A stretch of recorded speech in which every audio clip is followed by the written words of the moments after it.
Aprendrem a fer un pessebre, dels normals, molsa, figuretes i tal. És bona època ara, al Pont de la Puríssima, i s'aprofiten aquests dies normalment per anar a buscar molsa.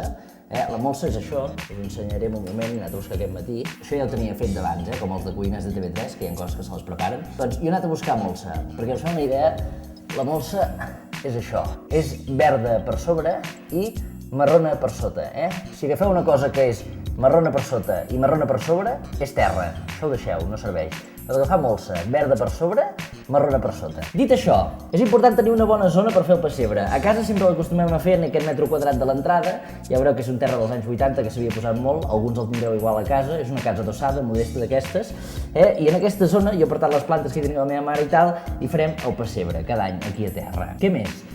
Sí, important també posar-hi diari, paper de diari, perquè si no sembla que amb les humitats i això es podria tacar el terra. Procedirem a posar el diari. Dashing through the snow in a one-horse open sleigh, o'er the fields we go, laughing all the way, bells on bobtail ring, making spirits bright. Un cop feta tota l'estructura del pessebre, ara procedirem a donar-hi els detalls finals, no? Una cosa que li dona molt, com es diria en català, empaque, és l'efecte especial. Podeu comprovar que tenim tots els llums col·locats, ara s'encendran, preciós. I ara ficarem una mica d'aigua aquí, amb un previ tupperware que hem ficat a sota perquè no vessi. Ojo, ojo, ojo. És important no ficar els llums dins del tàper, perquè fa una mica de crucer a vegades. Vale. Tot. Això s'ha d'anar fent un cop a la setmana perquè amb la calefacció de les cases l'aigua s'evapora. Una mica més. Vale. Ara sí que ja ho tenim tot fet, només faltarà ja posar les figures. Aquest és un pas molt important, perquè la figura és el que determina si un pessebre està bé o no està bé.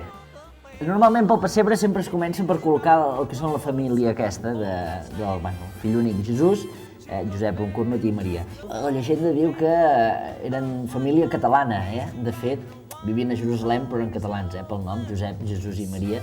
Si hi hagués hagut l'afers exteriors, haguessin fet un afers exteriors amb Mikimoto a Jerusalem a veure aquesta família. Fins i tot es diu que eren catalans perquè Josep era molt agarrat. Va fer parir la seva dona aquí amb una cort, aquí al costat d'unes vaques, quan es podia haver gastat uns quartos i anar a una pensió, ni que sigui d'una estrella, no? Josep tenia pasta, era un tio que la tocava. Vull dir, de fusteria no n'hi havia cap altre a Betlem i Jerusalem. Jo no en conec cap altre. Vull dir, Josep era com l'Ikea actual, però de llavors. Ho feia tot, tots els encàrrecs anaven per ell. Barques, creus, la creu del seu fill la va fer ell. Tot el que era tema fusta ho tocava Josep.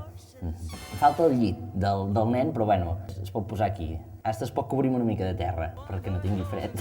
De fet, això es fa molt a la platja, Això és una pràctica que a la platja es fa molt i que Jesús en aquella època ja ho feia. Veieu? Tapa'm amb sorra. I la mare prou pena tenia, però al nen li agradava jugar. Aprofitant que tenim un xarco, posarem aquest pont, que a casa meva ja ha sigut tota la vida. És una mica una tonteria, perquè simplement és per salvar aquest d'allò, veieu?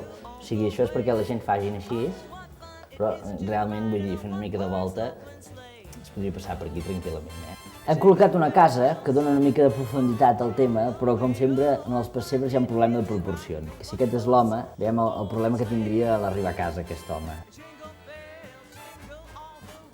Ai, tia, obre! O sigui, ja es podria mirar d'entrar, ficant el cap primer i llavors... Però és complicat.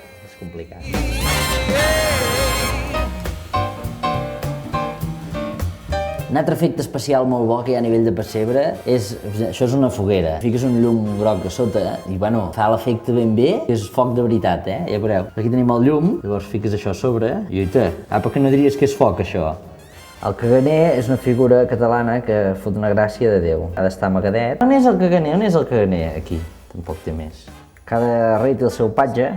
Posem el ros, que no sé si s'aguantarà. Ui. Saps què passa? Abans tenia uns altres reis. Se'n van perdre els camells, per no comprar-ho tot, perquè ja teníem els reis i per aprofitar vam comprar camells sueltos. I ara no m'acaba d'encaixar el que és el rei amb el camell. Una mica dur, però bueno. I això seria el pessebre acabat. I ara el que s'ha d'anar fent és cada dia avançar els reis una mica i no fer com aquí a casa, que normalment el 6 de gener llavors foten una correguda d'allà baix fins al Betlem, que van arribant suats. Little Christmas, not